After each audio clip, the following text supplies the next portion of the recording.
All right, originally living in LA. Y'all put your hands together for Stephen Lolli.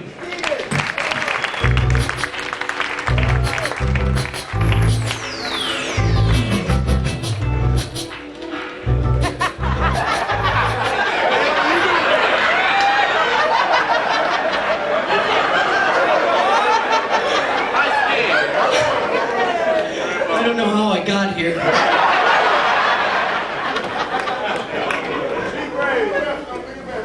Do you ever just feel phony? Have you ever agreed with somebody and not even really known what the hell they were talking about? Life is so odd, people. I want to tell you that from the bottom of my heart. Comedy's for being funny, but sometimes I feel like it's for me. And for me, it is, to tell you the truth, depressing. Life is depressing, man. Superman's in a wheelchair and Moses is president of the NRA. And life is a con! I knew life was a con even before I was born, all comfortable and warm inside my mother. And then one day there was this light at the end of this tunnel that was never there before. And I was being pushed. But this is what I think happens to children. They're comfortable, they're warm, they see the bright light, they're curious. What the fuck? And they're born! Except for me! I wasn't fooled by the bright light! I was cesarean!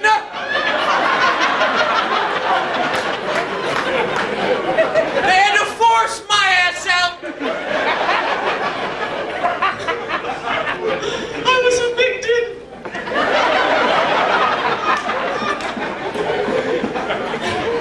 But I believe in God.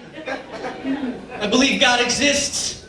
But I believe he's being helped by all the world's religious groups. He's got all the world's religious groups giving him a hand. He's got the Buddhist monks helping him find himself.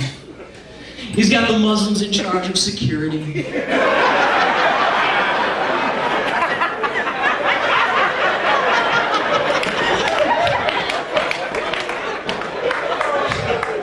Scientology handling all the fraud. The Jews balancing the books. And Christianity in charge of all the advertising. It's funny to me, thank you.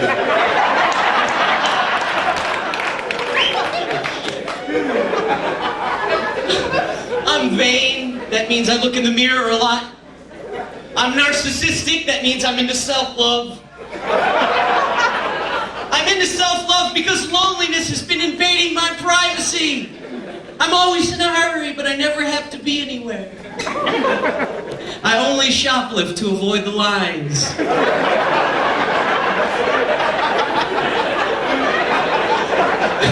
Take your time. I believe the only reason marijuana exists is so intelligent people can watch television. I'm a socialist when it comes to sex. I believe all women should receive equally.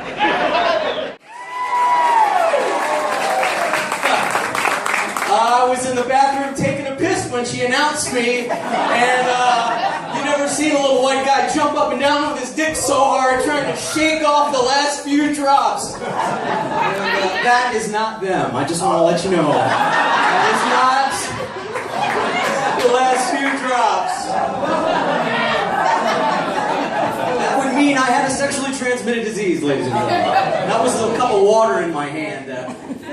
Confession. I always like to start off comedy with a confession because you don't get funnier unless you do that shit. And I've been doing this for 18 years, and so I know. And this is a confession, is I look out at you and I think, just give these people some funny shit, okay? Just say some funny shit. Look at these nice women right here. They just want to laugh, and one of them might sleep with you later if you're really funny.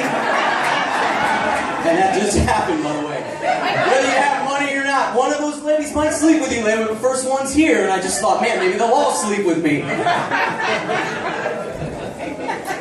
then there's the part of you that says, say what the fuck you mean. Just say what you mean. Be yourself. Say what you mean. Don't be afraid. Be you. Be white. Be who you are. Don't be afraid. Be who you are. Say what you mean. You're not Donald Sterling. Say what Be who you are. People will like you. People will like you. You're not a racist. People will like you. That's the cut. That is the voice in your head every time you go on stage as a comedian. If you're any fucking good, if you're any good, or there's the potential that you might be good. And yes, I did write for Katt Williams. I did. Yeah, right? Katt Williams is the only... Right? That's so cool. Here's what I used to come on before I wrote for Katt Williams, okay? Because before I wrote for Katt Williams, I had to have an intro. So the host would get on and go, and I'd say, okay, tell the audience that I was on HBO and Comedy Central. And ladies and gentlemen, this is back when people were actually still watching fucking television. So that was a real big, you are my best friend that you laughed at that shit. No, don't be scared. That you got that, no other comedian would do that joke, but that you got that, man, I'm gonna give you one of these for free. That's what, I just make the audience just laugh for different reasons and shit when I'm on stage. That's just because I'm white, I feel all the beats. All the beats. And it just hits everybody at a different time. Yes. I wrote for Katt Williams and see? Sorry man, I didn't mean to fuck with that. I really didn't appreciate that. So yeah, I should let everybody just calm down.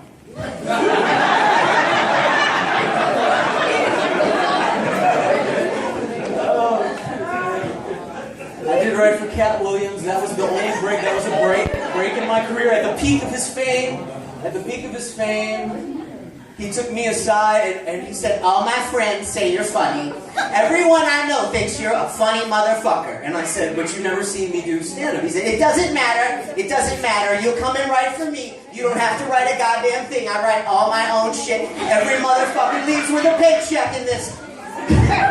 Everyone leaves with a paycheck in this motherfucker. I'm gonna do for you what nobody ever did for me. Except that's not actually that's how he talks on stage, and he actually talks like this in person. It's very soft, and soft spoken, and I put on a little extra mustard for people because you have to entertain motherfuckers. But I've been the only white Jew in black comedy in LA for 12 years. And I wouldn't have gotten funny in front of black people. I wouldn't have gotten funny at all if I hadn't been in front of black people. Because I'm white, and I'm white. I'm white, and I needed somebody who scared the shit out of me in order to have some resistance,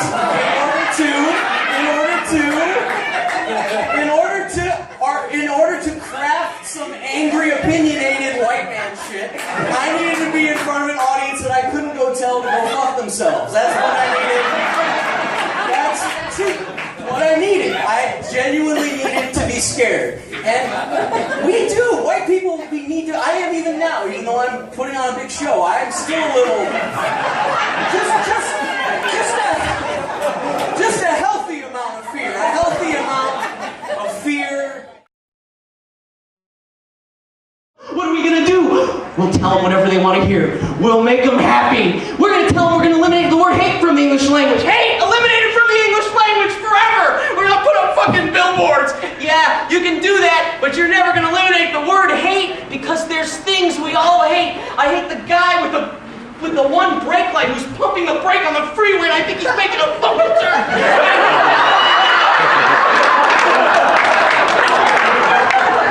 I hate the cashier at the convenience store who wants to help the guy in front of me pick out lottery numbers when I just want to pay for my fucking house. I hate women who fuck men who own things.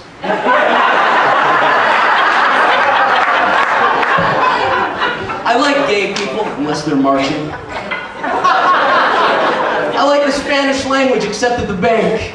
I do not enjoy, surprisingly, I can act like I do, but I really do not enjoy fingering a woman. I don't, because when you finger a woman, I feel like a really naughty ventriloquist.